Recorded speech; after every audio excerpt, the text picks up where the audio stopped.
বন্ধুরা, আজকে করব মোচার ঘন্ট চিংড়ি মাছ দিয়ে। তো মোচাটা ভালো করে বেছে কেটে নিয়েছি। তা চলো রান্নাটা করা যাক।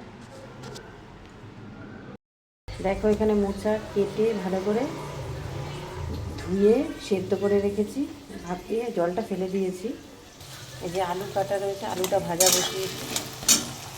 চিংড়ি মাছ দিয়ে করব। দেখো, এখানে মশলা বেটে নিয়েছি, ধনে, জিরে, শুকনো লঙ্কা, আদা। চিংড়ি মাছগুলো দিয়ে দিচ্ছি।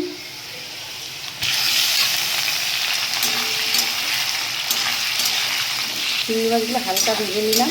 এবার আমি মশলাটা দিয়ে দেবো।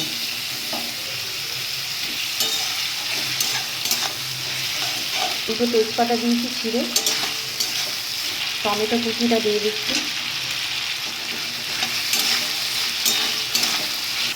হলুদ দিয়ে দিলাম। স্বাদ মতো নুন দিচ্ছি।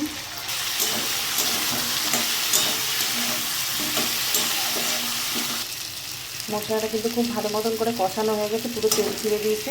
আমি সেদ্ধ করা মোচাটা দিয়ে দেবো।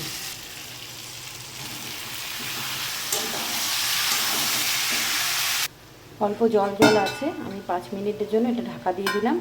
গ্যাসটা কিন্তু একদম কমিয়ে দিয়েছি। 5 মিনিট হয়ে গেছে, আমি ঢাকনাটা তুলে নিচ্ছি। সব কিছু সুন্দরভাবে সেদ্ধ হয়ে গেছে।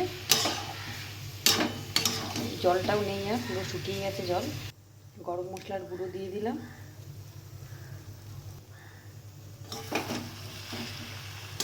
স্বাদ অনুযায়ী চিনি দিয়ে দিচ্ছি। গরম মশলা আর চিনি দেওয়ার পর আমি ঘিটা দিয়ে দিচ্ছি। রান্নাটা হয়ে গেছে, আমি নামিয়ে নেব। চিংড়ি মাছ দিয়ে মোচা হয়ে গেছে, আমি নামিয়ে নিয়েছি।